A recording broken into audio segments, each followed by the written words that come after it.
The real terrorist is in the Azo Villa.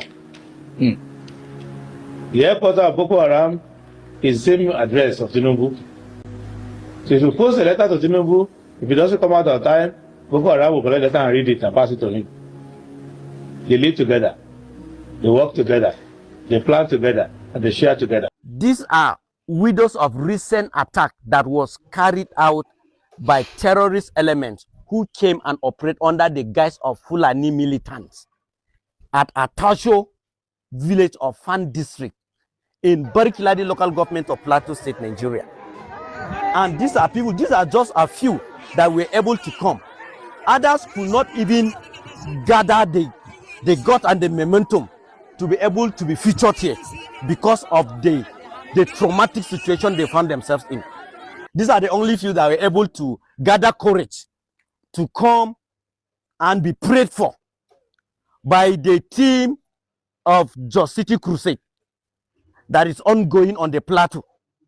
And you can see these are orphans whose number is on daily basis increasing. These are widows whose number is on the daily basis is increasing. And there is no any intervention that has reached out to these people, even the previous, or not to even talk of them. This is a situation we found ourselves in. These are members of human family created by God with full fundamental right to enjoy. But someone who has come overnight, who has taken over their lands, who has destroyed the few farms that were spared at their backyard for the feeding of these children. Now, they have now become more of internally displaced persons in their own land. They have become widows and orphans in their own land. I wonder if there had ever been a generation like this from the creation of the earth. That there is a system in place, there's a constituted authority, there are agencies that have been established by law and are saddled with responsibility of protecting lives and property of every individual, every Nigerian. But the terrorists have been allowed to have their field day, and their location, their base are all known, and nobody is saying anything about it. Just for cows to be given, right more than human beings, and the cows that they will go and steal their cows, rustle their cows, kill their cows, and poison their cows, and shift it on the natives who are innocent, who don't know anything. And nobody is talking about the cattle of the natives which were rustled even last week by the bandits, by the terrorist element. Nobody is talking about that. These women, if they are able to survive the Fulanis and the terrorist attack, they will not survive hunger that has already set in. These are the two things. Their farmlands have been destroyed overnight in broad daylight. Now, having survived with a few remaining farmlands that were harvested, the breadwinners are no longer alive. Murdered in one night. Not that they've committed any crime. Not that they were found in a scene of any incident of attack, or not that they went to attack anybody. Because the system has not taken care of the socio-economic needs of the people. They will have to go out to source out for means of livelihood. And today, the story has changed. This is terrorism. That you wake up overnight, your farm crops have already been eaten up. You wake up overnight,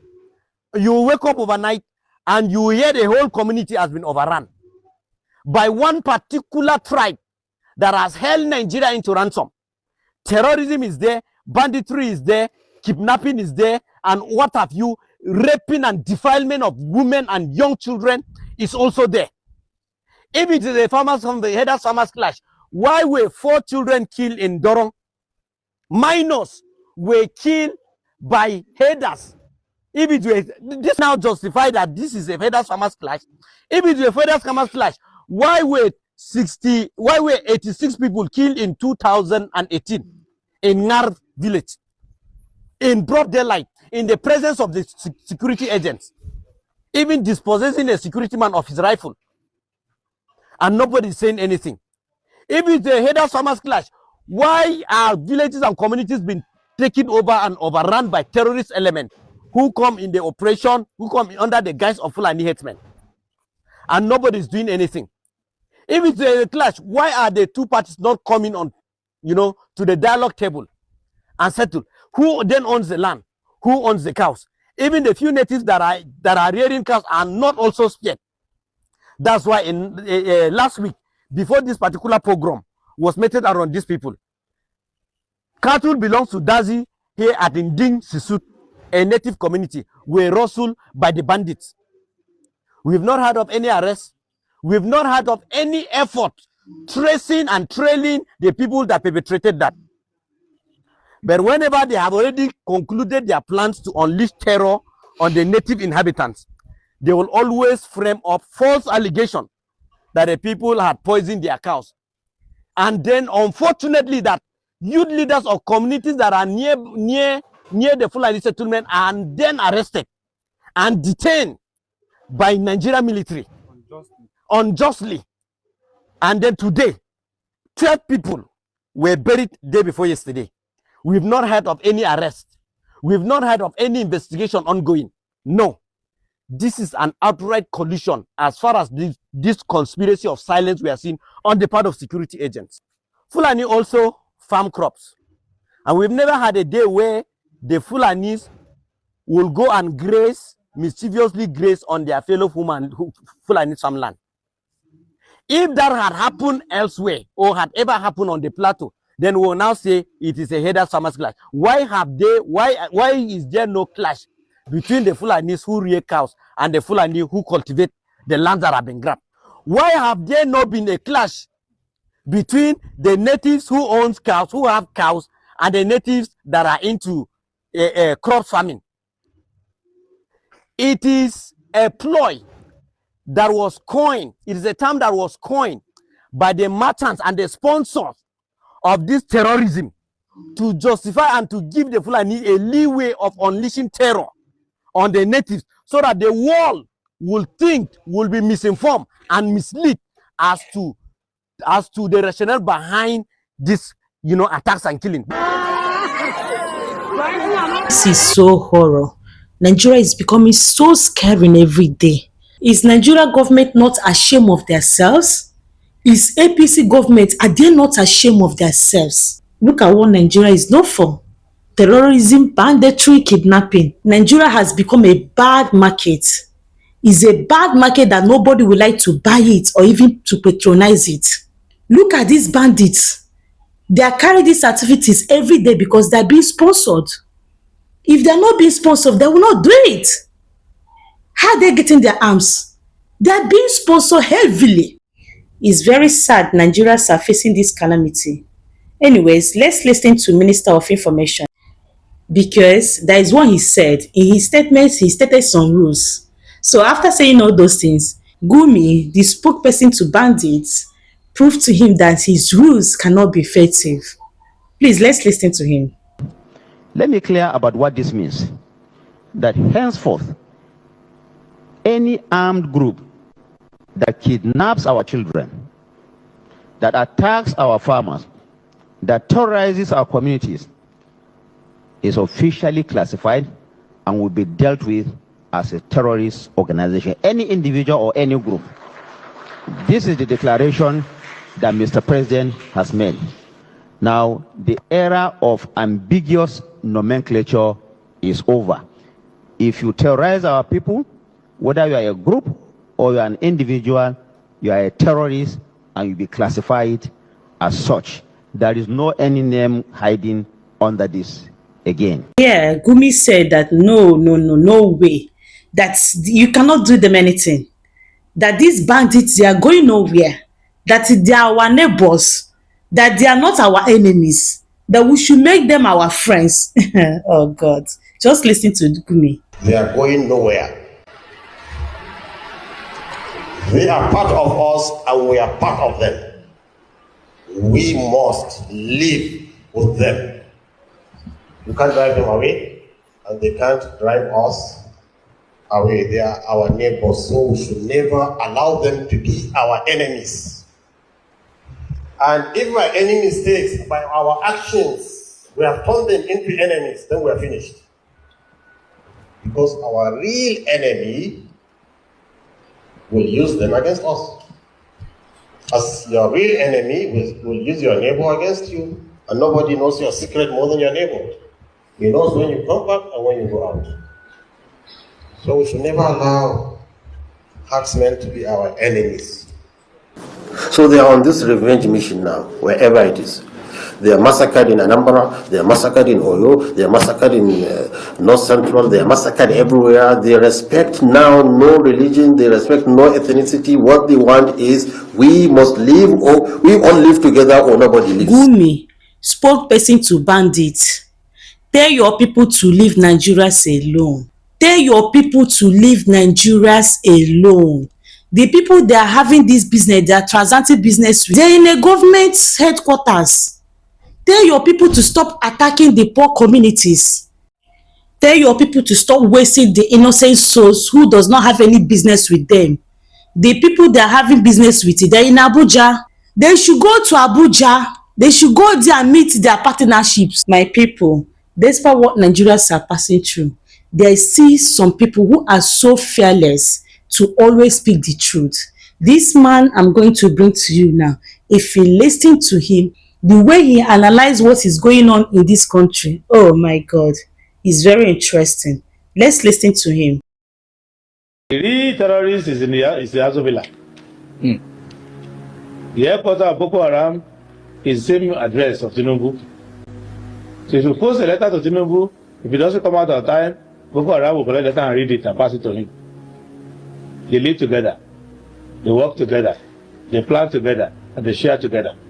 How do you mean that the headquarters, the address is at the villa? Because the villa, the state house, is where all this criminality is being planned. If you deceive yourself and think that Nigerian army cannot defeat the terrorists, then you don't know Nigerian army.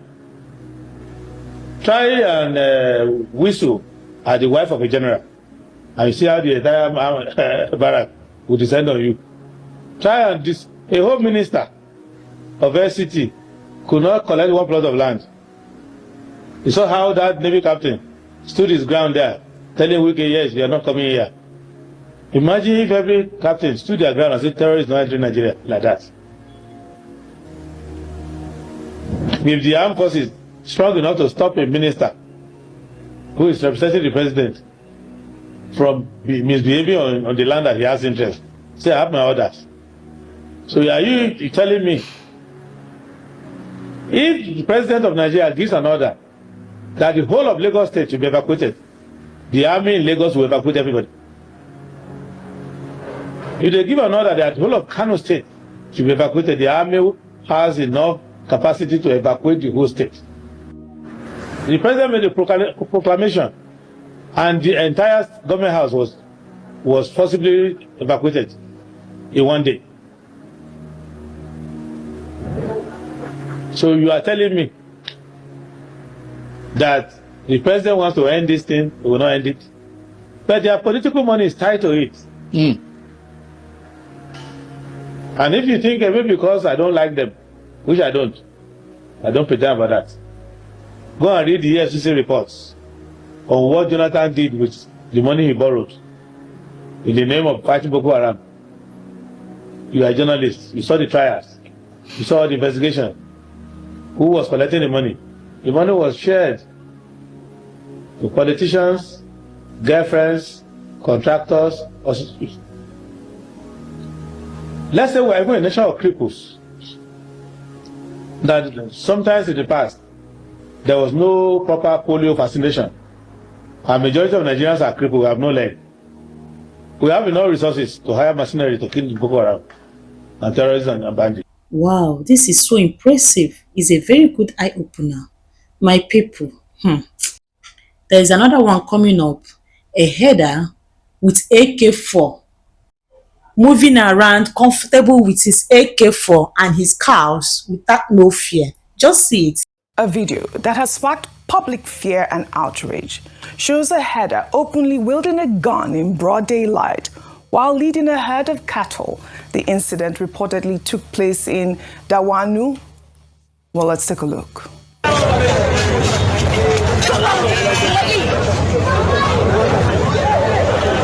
abin da muke gani yanzu a Dawanau kenan. A Dawanau gari kenan.